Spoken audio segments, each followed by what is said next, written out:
जय हिंद मेरे प्यारे बच्चों, welcome to Ravi online classes.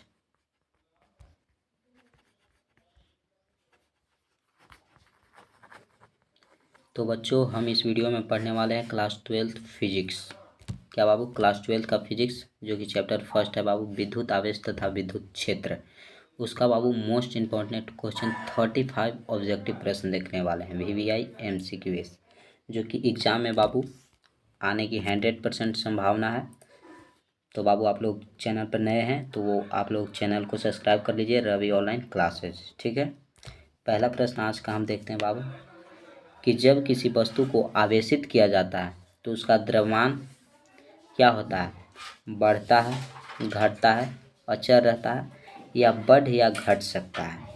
तो बाबू, जब हम किसी वस्तु को आवेशित करेंगे तो उससे इलेक्ट्रॉन हम निकाल भी सकते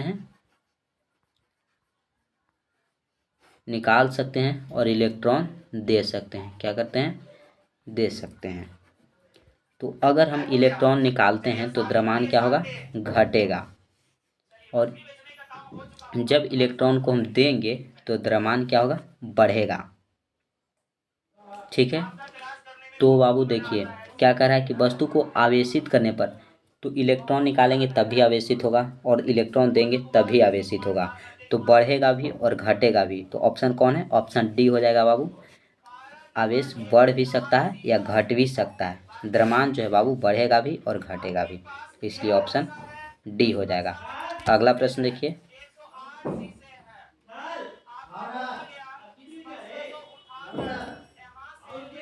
थर्ड नंबर प्रश्न है बाबू, सेकंड छूट गया है, कहीं होगा। ठीक है। तो किसी अनावेशित वस्तु पर 1 कूलम्ब आवेश होने के लिए उसमें से निकाले गए इलेक्ट्रॉन होगी। किसी अनावेशित वस्तु पर बाबू 1 कूलम्ब आवेश होने के लिए उसमें निकाले गए इलेक्ट्रॉन कितना होगा बाबू? अगर आप लोग जानते होंगे आंसर तो आप लोग जरूर कमेंट कीजिएगा। तो बाबू 1 कूलम्ब निकाला गया, तो 1 कूलम्ब बटा इलेक्ट्रॉन का आवेश कितना होता है? 1.6 इंटू 10⁻⁻19 कूलम्ब। अगर इसको हम भाग देंगे बाबू तो हमारा आंसर आ जाएगा 6.25 इंटू 10⁻18। ऑप्शन नंबर ए हो जाएगा। ऑप्शन क्या हो जाएगा बाबू? ए हो जाएगा। ठीक है, आप लोग भाग दे दीजिएगा। ये देखिए, ए ऊपर चला जाएगा तो हो जाएगा बाबू 1/1.6 इंटू 10⁻19। अगर इसे आप भाग देते हैं तो इतना आ जाएगा। ठीक है। अगला प्रश्न देखिए। इलेक्ट्रॉन पर आवेश होता है, इलेक्ट्रॉन पर बाबू आवेश कितना होता है? तो इलेक्ट्रॉन पर आवेश 1.6 इंटू 10⁻⁻19 कूलम्ब होता है। ठीक है। तो ऑप्शन नंबर ए हो जाएगा। Option Babu A is right answer. अगला प्रश्न देखिए बाबू। अगर वीडियो पसंद आए तो आप लोग वीडियो को लाइक जरूर करें बाबू। लाइक करें, चैनल पर नए जुड़ रहे हैं वो चैनल को सब्सक्राइब कर लें, बेल आइकन को ऑल पे प्रेस कर लेंगे बाबू, ताकि जब भी वीडियो अपलोड करें उसका नोटिफिकेशन आप लोगों को मिल सके। और आज से आप लोगों को बाबू रेगुलर क्लास होगी, आप लोग रेगुलर पढ़ें। ठीक है बाबू। तो अगला प्रश्न है हमारा 5 नंबर। आर दूरी से विलग 2 इलेक्ट्रॉनों के बीच लगने वाले बल समानुपाती होता है। तो बाबू क्या करा है कि आर दूरी से विलग 2 इलेक्ट्रॉनों के बीच की जो लगने वाला बल है वो समानुपाती होता है। तो एफ प्रोपोर्शनल होता है बाबू 1/r²। क्या होता है? F proportional 1/r²। ठीक है। तो देखिए, आर ऊपर चला जाएगा तो क्या हो जाएगा? r⁻²। तो कौन सा ऑप्शन है बाबू? ऑप्शन डी हो जाएगा। क्या हो जाएगा? Option D. अगला प्रश्न देखिए बाबू।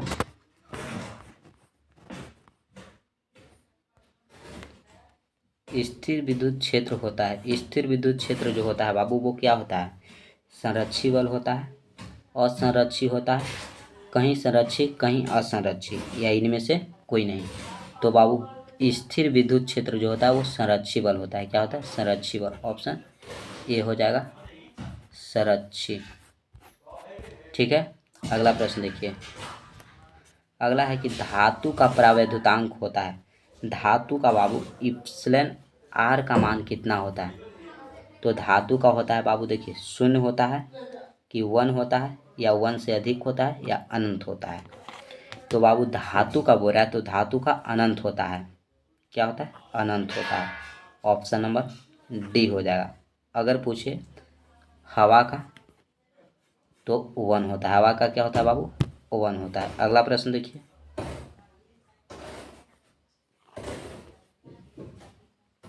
कूलम्ब बल होता है, क्या है? कूलम्ब बल होता है। कूलम्ब बल क्या होता है बाबू? केंद्रीय बल, विद्युत बल, ए बी दोनों, या इनमें से कोई नहीं। तो कूलम्ब बल जो है बाबू वो केंद्रीय बल और विद्युत बल दोनों होता है, इसलिए ऑप्शन नंबर सी हो जाएगा। ए और बी दोनों, सी नंबर ऑप्शन हो जाएगा। अगला प्रश्न देखिए,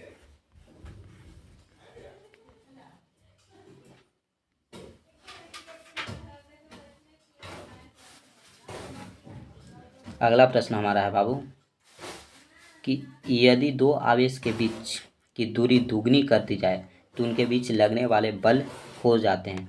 अगर बाबू दो आवेश, एक Q1 है और एक Q2 है, ये दोनों आवेशों के बीच की दूरी है ना बाबू, जो 2 गुना कर दिया जाए, कितना कर दिया जाए? 2 गुना, तो उसके बीच लगने वाला बल जो होता है वो कितना होता है? तो आप लोग जानते होंगे एक फॉर्मूला, F बराबर 1/4 pi epsilon not into Q1 into Q2 बटा R²। अगर R होता है बाबू बीच की दूरी, तो दूरी को कितना कर दिया जाए? 2 गुना कर दिया जाए, तो 2R का स्क्वायर, यानी कि 1/4 हो जाएगा बाबू। क्या हो जाएगा? 1/4 R²। तो कितना हो जाएगा? 1/4 गुना। तो ऑप्शन नंबर आप सी देख सकते हैं, 1/4 गुना, ऑप्शन नंबर सी हो जाएगा। अगला प्रश्न देखिए,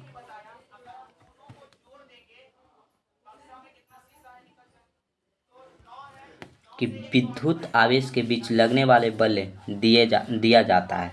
विद्युत आवेशों के बीच बाबू लगने वाला बल जो है वो दिया जाता है फैराडे के नियम से, कूलम्ब के नियम से, लाप्लास के नियम से, या गॉस के नियम से। तो बाबू विद्युत आवेश के बीच जो लगने वाला बल है वो दिया जाता है कूलम्ब के नियम से। ऑप्शन नंबर बी हो जाएगा। क्या हो जाएगा? ऑप्शन बी, कूलम्ब के नियम से।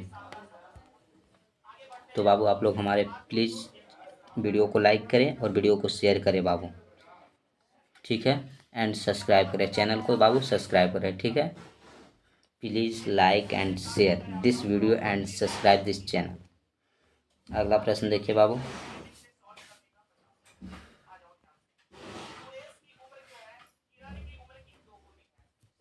अगला प्रश्न है कि दो सजातीय व बराबर आवेश Q को मिलाने वाली रेखा व चित्र क बीच के एक अन्य आवेश Q रखा निकाय संतुलित हो जाता है तो Q का मान होगा।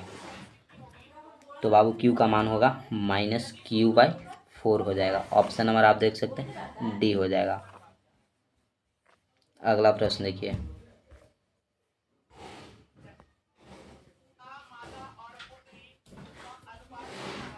एक स्थिर आवेश उत्पन्न कर सकता है। स्थिर आवेश जो है बाबू वो क्या उत्पन्न कर सकता है? केवल विद्युत क्षेत्र, केवल चुंबकीय क्षेत्र, विद्युत क्षेत्र तथा चुंबकीय क्षेत्र दोनों, या कोई क्षेत्र उत्पन्न नहीं। तो बाबू एक स्थिर आवेश जो है वो उत्पन्न करता है केवल विद्युत क्षेत्र। क्या करता है बाबू? केवल विद्युत क्षेत्र उत्पन्न करता है। ऑप्शन नंबर ए हो जाएगा। क्या करता है बाबू? केवल विद्युत क्षेत्र उत्पन्न करता है। अगर पूछे कि गतिमान आवेश क्या उत्पन्न करता है, क्या गतिमान आवेश बाबू क्या उत्पन्न करता है? तो वो बाबू विद्युत क्षेत्र और चुंबकीय क्षेत्र दोनों उत्पन्न करता है। गतिमान पूछे तो विद्युत क्षेत्र एवं चुंबकीय क्षेत्र दोनों, और पूछे कि एक स्थिर आवेश केवल क्या उत्पन्न कर सकता है, तो केवल विद्युत क्षेत्र बाबू। अगला प्रश्न देखिए बाबू,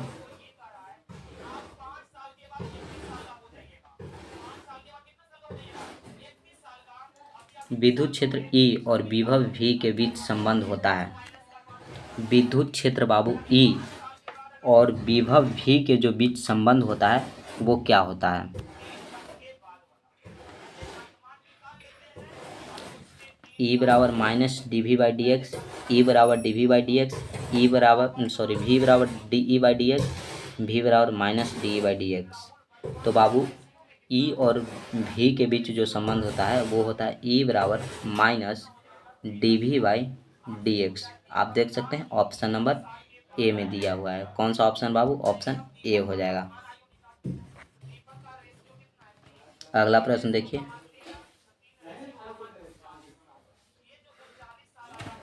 साबुन के बुलबुले की जब आवेशित किया जाता है तो उसकी त्रिज्या क्या होती है बाबू?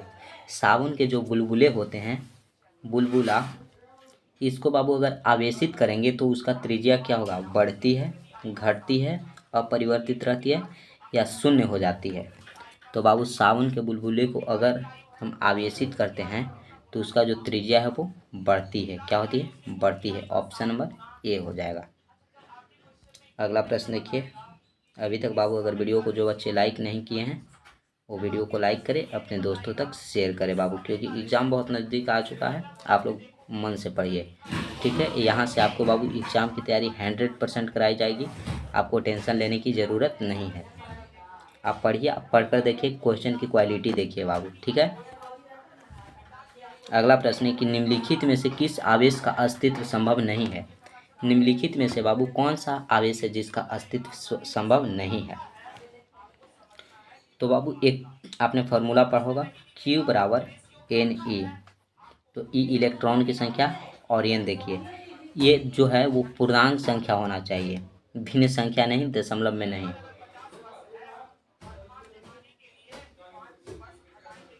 ठीक है बाबू।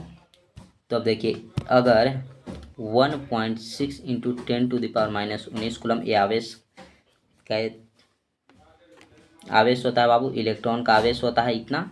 तो इसमें अगर आप 2 से गुना कीजिए, एन का मान 2 रखिए, तो 2 से तो 3.2 ये आ जाएगा। ये तो पूर्णांक संख्या है। अगर बाबू आप 4 से गुना इसमें करते हैं, कितना से? 4 से, तो ये आ जाएगा। अगर बाबू आप इसमें 1 से गुना करते हैं तो ये आ जाएगा, और ये नहीं आएगा, यानी ऑप्शन नंबर सी, इसका अस्तित्व संभव नहीं है। ऑप्शन सी हो जाएगा। अगला प्रश्न देखिए, इलेक्ट्रॉन वोल्ट द्वारा मापा जाता है। इलेक्ट्रॉन वोल्ट द्वारा क्या मापा जाता है बाबू? तो ऊर्जा मापा जाता है। क्या मापा जाता है? ऊर्जा। ऑप्शन नंबर डी, ऊर्जा, जो कि इलेक्ट्रॉन वोल्ट द्वारा मापा जाता है। अगला प्रश्न देखिए, किसी विद्युत द्विध्रुव के अक्ष आर दूरी पर विद्युत क्षेत्र की तीव्रता होती है। किसी विद्युत द्विध्रुव के अक्ष से बाबू आर दूरी पर विद्युत क्षेत्र की जो तीव्रता होती है वो क्या होती है? तो वो होता है बाबू ई प्रोपोर्शनल 1/r³ होता है। क्या होता है? ई प्रोपोर्शनल r/q। ऑप्शन नंबर आप देखिए डी दिख रहा है, option D is right answer हो जाएगा बाबू, ऑप्शन डी। अगला प्रश्न देखिए, किसी अर्धचालक पदार्थ के गोले को आवेश देने पर वह विपरीत होता है। किसी अचालक पदार्थ के गोले को बाबू अगर आप आवेश देते हैं तो वह विपरीत होता है, सतह पर वितरित होता है बाबू, वितरित होता है सतह पर, सतह के अलावा अंदर भी, केवल भीतर, या इनमें से कोई नहीं। तो बाबू इनमें से कोई नहीं होगा, ऑप्शन नंबर डी हो जाएगा। अगला प्रश्न देखिए, इप्सिलॉन नॉट की बीमा, इप्सिलॉन नॉट बाबू प्रावैधुतांक का बीमा क्या होगा?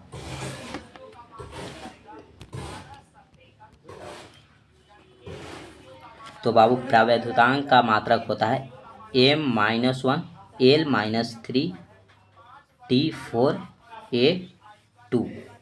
ये ऑप्शन कौन में दिख रहा है बाबू? ऑप्शन ए देखिए, m-1 l-3 t, देखिए यहाँ 3 है वहाँ 4 होगा, ये नहीं होगा। m-1 l-3 t4 और a2, यानी ऑप्शन बी हो जाएगा। ऑप्शन बी हो जाएगा राइट आंसर। अगला प्रश्न देखिए,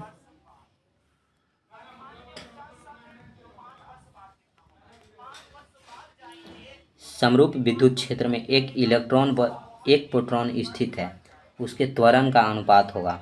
अगर बाबू एक इलेक्ट्रॉन, विद्युत क्षेत्र में एक इलेक्ट्रॉन और एक प्रोटॉन स्थित है तो उसके त्वरण का अनुपात क्या होगा बाबू? तो उसका अनुपात होगा मास ऑफ प्रोटॉन बटा मास ऑफ इलेक्ट्रॉन। ऑप्शन कौन सा है बाबू? Option C. ऑप्शन सी हो जाएगा। कुछ बच्चे देखते हैं कि पहले इलेक्ट्रॉन है तो मास ऑफ इलेक्ट्रॉन बटा मास ऑफ प्रोटॉन, तो ये गलत हो जाएगा बाबू। और ऑप्शन डी लगाकर चले आते हैं तो ऑप्शन डी गलत हो जाएगा। ठीक है, ऑप्शन सी हो जाएगा बाबू। अगला प्रश्न देखिए, विद्युत द्विध्रुव आघूर्ण का एसआई मात्रक होता है। विद्युत द्विध्रुव आघूर्ण का एसआई मात्रक क्या होता है बाबू? तो कूलम मीटर होता है। क्या होता है? Coulomb metre. तो देखिए ऑप्शन ए ही हो जाएगा, कूलम गुना मीटर यानी कूलम मीटर। ऑप्शन ए हो जाएगा। अगला प्रश्न देख सकते हैं बाबू, एक पृथक्कृत चालक गोले के कुछ आवेश दिया जाता है, इसका द्रव्यमान क्या होगा? घटेगा, बढ़ेगा, अपरिवर्तित रहेगा या अनिश्चित हो रहेगा? तो बाबू घटेगा। क्या होगा? घटेगा। ऑप्शन नंबर ए हो जाएगा। अगला प्रश्न देखिए, किसी माध्यम की आपेक्षिक परावैद्युतांक बराबर होता है। किसी माध्यम का बाबू आपेक्षिक परावैद्युतांक बराबर क्या होता है? इप्सिलन आर बराबर होता है बाबू इप्सिलन बटा इप्सिलन नॉट। तो इप्सिलन आर परावैद्युतांक, इसके बराबर क्या हुआ? इप्सिलन बटा इप्सिलन नॉट। ऑप्शन ए दिख रहा है, ऑप्शन ए हो जाएगा। अगला प्रश्न देखिए, एक कूलम आवेश बराबर कितना ESU होता है? तो बाबू एक कूलम आवेश बराबर होता है 3 × 10⁹ ESU। ऑप्शन नंबर ए हो जाएगा। अगला प्रश्न देखिए बाबू, निम्नलिखित में से कौन सदिश राशि है? निम्नलिखित में बाबू कौन है जो सदिश राशि है? तो बाबू आवेश जो है अदिश राशि है, तो ये नहीं होगा। धारिता अदिश राशि है, ये नहीं होगा। तो विद्युत तीव्रता बाबू यह एक सदिश राशि है। ऑप्शन नंबर सी हो जाएगा। नेक्स्ट प्रश्न देखिए, 1/4πε0 का मान कितना होता है बाबू? 1/4πε0 का मान जो होता है वो कितना होता है, यही पूछ रहा है बाबू।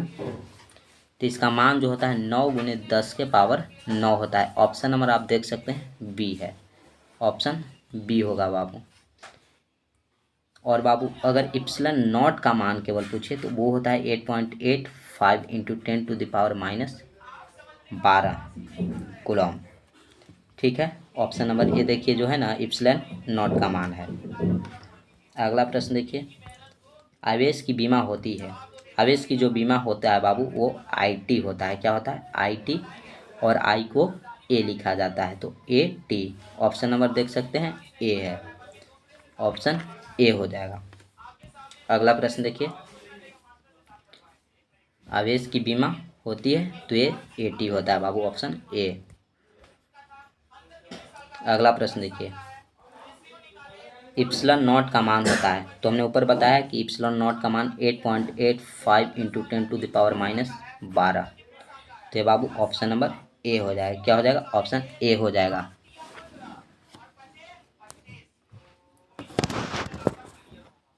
अगला प्रश्न देखिए,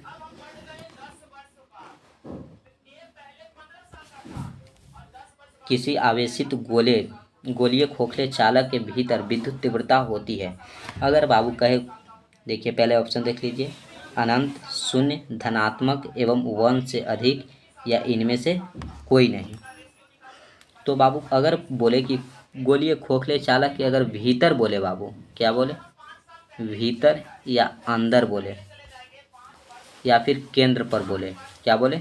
केंद्र पर बोले। तो ये सभी जगह अगर इन तीनों की बात कहे तो क्या होगा? शून्य होगा। क्या हो जाएगा बाबू? विद्युत तीव्रता क्या होगा? शून्य होगा। ऑप्शन बी हो जाएगा। अगर देखिए भीतर देख लिए कहीं या अंदर देख लिए, केंद्र पर देख लिए, तो डायरेक्ट शून्य में टिक आउट कर लीजिएगा। ऑप्शन बी हो जाएगा। अगला प्रश्न देखिए,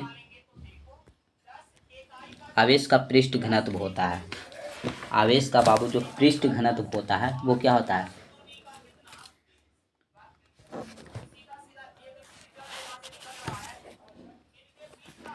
तो देखिए Q by A, Q by V, Q by 1 है ये, और यह सिग्मा बराबर सिग्मा बाई इप्सिलॉन नॉट। तो क्या हो जाएगा बाबू, तो क्यू बाई ए होता है, क्या होता है, Q by A, option number A हो जाएगा, जो कि सिग्मा बराबर क्यू बाई ए।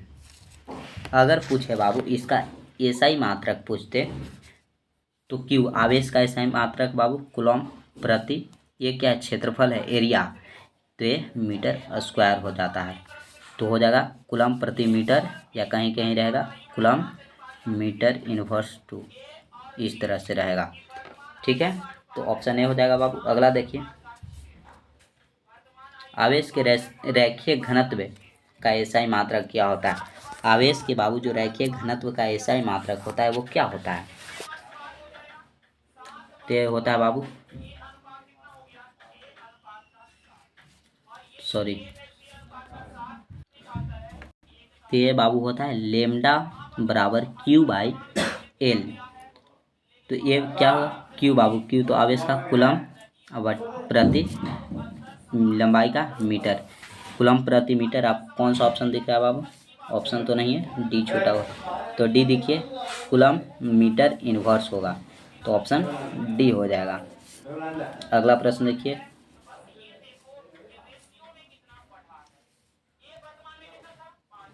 दो विद्युत बल रेखाएं एक दूसरे को डॉट डॉट है काटती है, नहीं काटती है, विशेष परिस्थिति में काटती है, इनमें से कोई नहीं।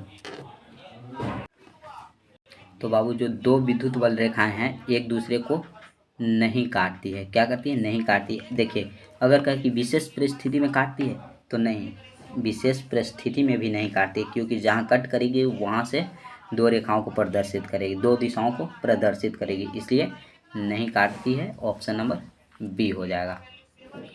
अगला प्रश्न देखिए, एक कूलम आवेश में कितने इलेक्ट्रॉन होते हैं। एक कूलम आवेश में बाबू कितना इलेक्ट्रॉन होता है, तो एक कूलम आवेश में बाबू इलेक्ट्रॉन की संख्या 6.25 इंटू 10⁻18 होता है। ऑप्शन नंबर आप देख सकते हैं सी है, ऑप्शन सी हो जाएगा बाबू। अगला प्रश्न देखिए,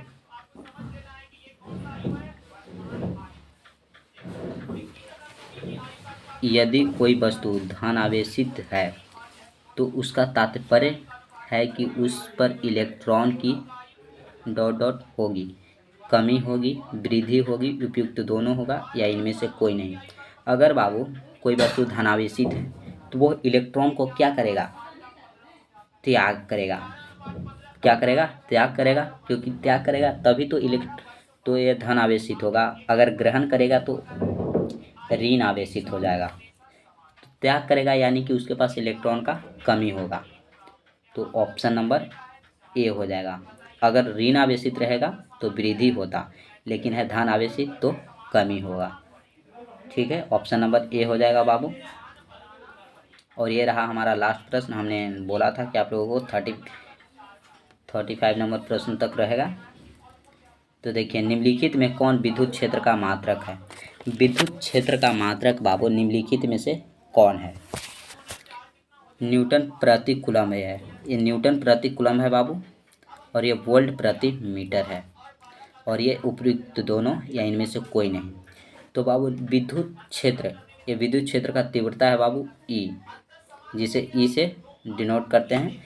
तो विद्युत क्षेत्र की तीव्रता का ऐसा मात्रक न्यूटन प्रति कूलम भी होता है और वोल्ट प्रति मीटर भी होता है बाबू, यानी ऑप्शन ए और बी दोनों सही है, तो ऑप्शन सी होगा उपयुक्त दोनों, ऑप्शन नंबर सी। उम्मीद करेंगे बाबू कि आप लोगों को यहाँ तक कोई परेशानी नहीं हुआ होगा, आप लोगों को सारे प्रश्न सोल्व हो गए होंगे और याद हो गए होंगे। तो आप लोग हमारे चैनल पर नए हैं तो आप लोग चैनल को सब्सक्राइब करें, हमारे चैनल रवि ऑनलाइन क्लासेस।